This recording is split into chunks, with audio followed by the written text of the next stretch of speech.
గురువుగారు, అన్ని విద్యలలోకెల్లా గొప్ప విద్య ఏది? దాని యొక్క ప్రత్యేకత ఏమిటి?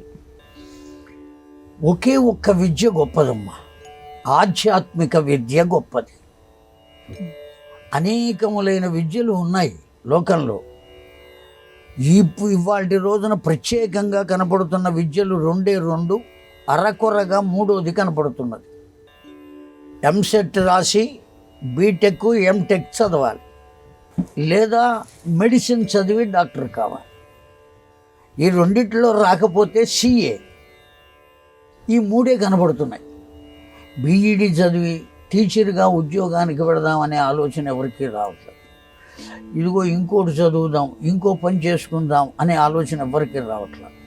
బై హుక్ ఆర్ కుక్ కోట్లు సంపాదించాలి, వీలైతే ఇతర దేశాలకు వెళ్ళవలే, కట్టలు సంపాదించాలి. ఇదే ఆలోచన తప్ప ఇంకో ఆలోచన లేదు. దానికి ఇవే కనబడుతున్నాయి.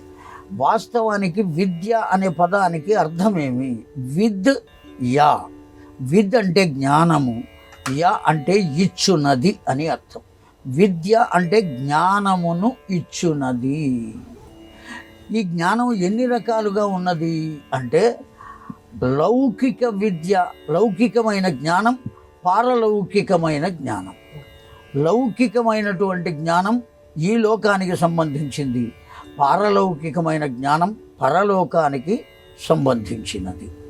అక్కడికి వెళ్ళిన తర్వాత మనం సరి అయినటువంటి స్థితిలో ఉండటం అనేటువంటిది పారలౌకిక జ్ఞానం. ఇక్కడ ఉండేటప్పుడు జాగ్రత్తగా ఉండడానికి, అనేక సుఖాలు అనుభవించడానికి కావలసింది లౌకిక జ్ఞానం. ఏదైనా జ్ఞానమే కనుక ఇక్కడ బతికేటప్పుడు ఈ జ్ఞానం కావాలి, అక్కడ బతికేటప్పుడు ఆ జ్ఞానం కావాలి. ఈ రెండిటికి ఆధారమైనది ఆధ్యాత్మిక విద్య. కనుక అన్ని విద్యల కన్నా గొప్పది ఆధ్యాత్మిక విద్య.